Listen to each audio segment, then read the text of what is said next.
Ouais, voilà.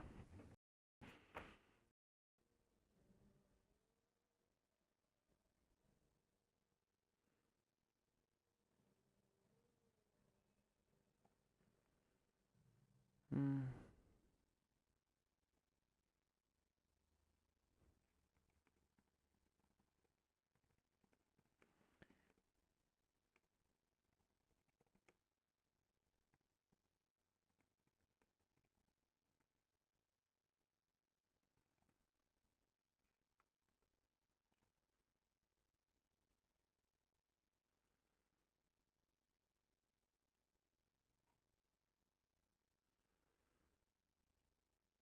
Alors, excusez-moi, après plein de petits problèmes techniques, on va pouvoir s'y coller. À 200 mètres, Alors, on se retrouve aujourd'hui tournez à gauche. sur Forza présente Fast and Furious. Alors, pour ce c'est un standalone, c'est-à-dire qu'en fait, c'est un jeu à part 100 entière mètres, qui est pas tournez très à long, gauche. mais à part entière. Actuellement, il est gratuit spécialement pendant la période de Fast and Furious en fait, et il est gratuit actuellement entre le 27 mars. C'est un petit peu tard pour commencer un stream dessus et vous l'annoncer, mais bon, petit problème, un peu de boulot et plus le temps de faire du stream. Je suis vraiment désolé. Donc du coup, je me rattrape. Je vous le présente. Donc Forza Horizon 2 présente Fast and Furious, spécial le 1er avril dernier.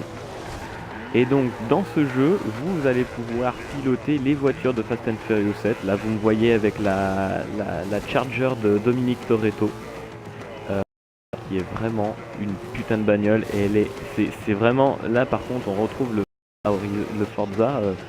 La bagnole est incontrôlable. Faire à repasser, vous tournez à peine, c'est la fête, vous savez pas où vous allez. Par contre, là du coup je suis sur Xbox One, la voiture est sublime. Donc du coup première couche, j'ai fait l'introduction là pendant les petits problèmes techniques où j'arrivais pas à envoyer l'image sur Twitch.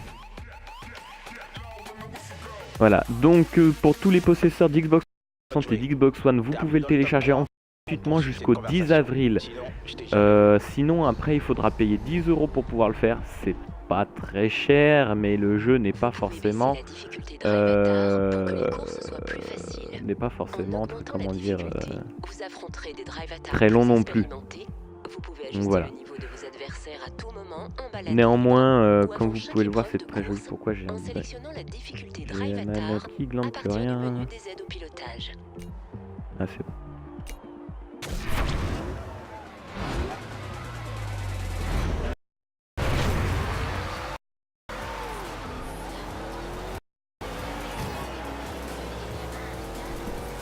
Donc ça fonctionne comme un Horizon 2 ce jeu, ça veut dire que vous allez pouvoir débloquer des voitures, les améliorer, les changer leur skin.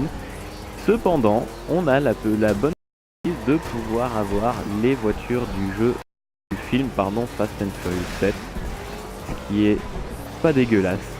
Ah merde, j'ai fait de la merde. La voiture de Toretto, elle est vraiment incontrôlable. C'est une horreur, c'est un fer à repasser. Vous voyez, je triche, j'utilise le rembobiné. Mais bon, qui ne l'a jamais fait sur Forza Horizon? Ou Forza Horizon 2 d'ailleurs. La voiture, vous donnez à peine un coup de frein, elle part en crasse. Là, tourne. Ou je donne un coup de frein et elle tourne pas, ou quand elle commence à déraper, je la contrôle plus et ça va repasser, elle va où elle a envie. Voilà, là je la contrôlais plus. Hop là, là non plus. J'arrive à peine à contrôler la trajectoire. C'est vraiment de la muscle américaine, c'est-à-dire que c'est de la propulsion. Et comme toutes les muscles américaines, que ce soit General Motors, Dodge ou peu importe qui l'a conçu, ça part du cul et la voiture mais glisse, mais dès qu'elle est lancée, c'est hop là. Là, autant dire que je la joue au mur, parce que pour la jouer sur la trajectoire à la Forza Horizon, et je la roulais pas vite.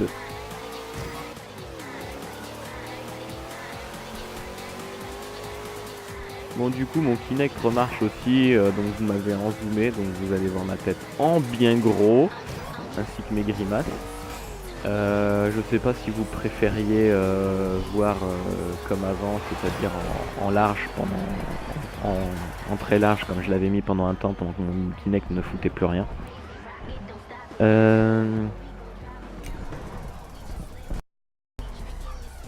Néanmoins, les reproductions des voitures sont vraiment super belles. Vous voyez, là, enfin, on est dans le noir, et je l'ai un peu abîmé, mais la Charger de Toretto qu'on peut voir dans le 1, dans Fast and Furious 1, le 2 non, parce qu'il n'y a pas Toretto dans le 2, dans le 3 non plus, mais dans le 4 et 5 on y est.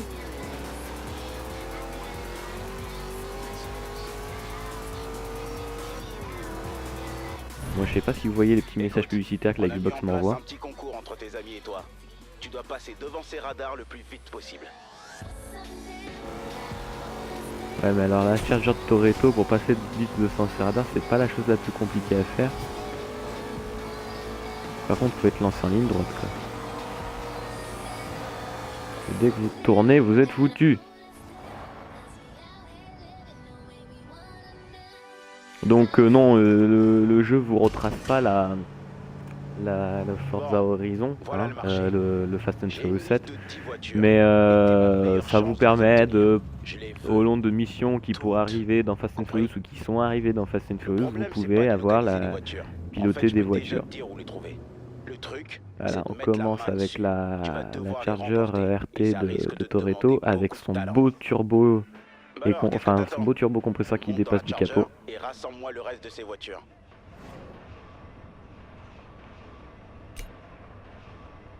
Et du coup, faut rassembler les autres voitures. Donc, on aura effectivement la Toyota Supra de la fin du film, pour ceux qui l'ont vu, que pilote Paul Walker à la fin du film. Enfin, c'est pas vraiment Paul Walker sans faire un spoil. Enfin, non, c'est pas un spoil.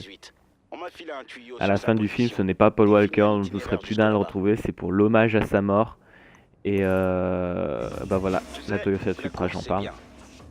Donc c'est un hommage à sa mort et en fait ça a vraiment été tourné, sauf que c'est pas Paul Walker qui conduit à ce moment-là, c'est l'un de ses frères. Et en fait, il y a une image de synthèse qui est mise en fait sur lui. Et si vous regardez bien, vous retrouvez sa position comme il est dans le 2 et qui rigole avec Roman Pierce, ou alors vous retrouverez aussi un passage du 4 et du 5 dans sa conduite et sa façon d'être dans la voiture en fait. Que tout a été repris en image de synthèse afin de faire un hommage dit par Vin Diesel. Donc si vous avez vu la version française, c'est sa voix officielle française à Vin Diesel. Après dans les voix originelles, si vous l'avez jamais entendu, c'est tout de suite plus impressionnant parce qu'il a une voix extrêmement grave. Donc voilà. Ok. Steve voudrait se débarrasser de ceux qui lui collent au train avant de courir. Permets-lui de souffler en passant devant ce radar à une vitesse de dingue, et il t'affrontera.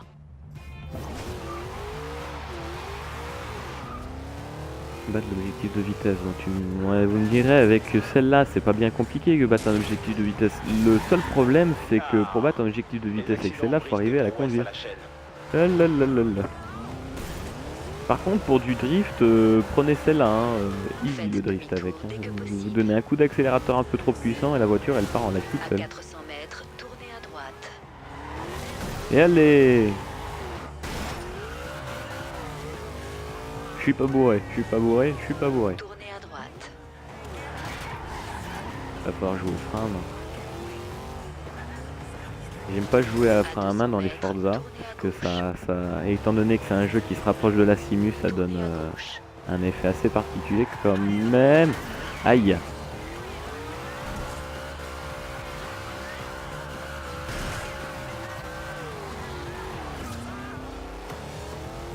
Je sais pas si vous voyez les succès à l'écran, non je crois pas, la Xbox m'envoie les succès, là je viens de débloquer un succès, ça s'appelle le Too Furious en fait, et du coup en fait tous les succès sont des hommages à, plus ou moins, des hommages, oh là là là là, sont plus ou moins des hommages au film Fast and Furious, parce que là du coup on a le Too Furious parce que j'ai fait un certain nombre de carambolages. À 200 mètres, tournez à droite. Tournez à droite.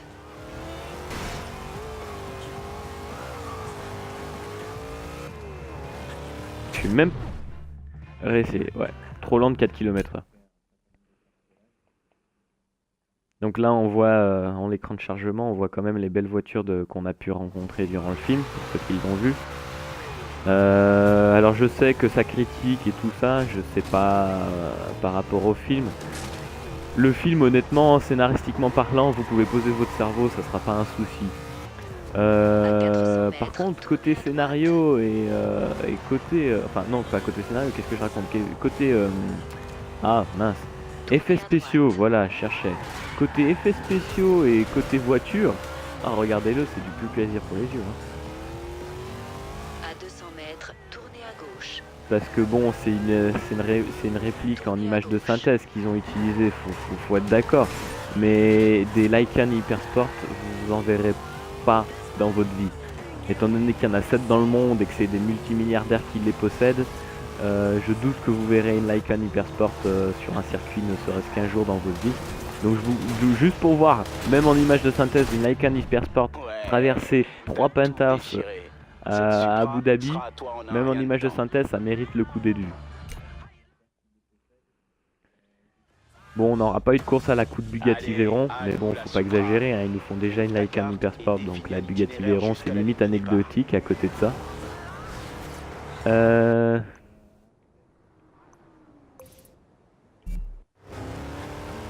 À 400 mètres, tournez à gauche.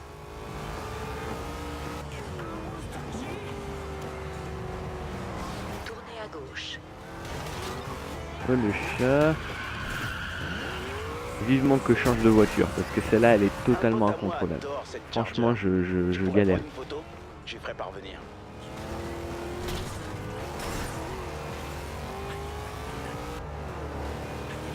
Mais remarque, limite, j'aimerais bien la voir la mettre dans mon garage.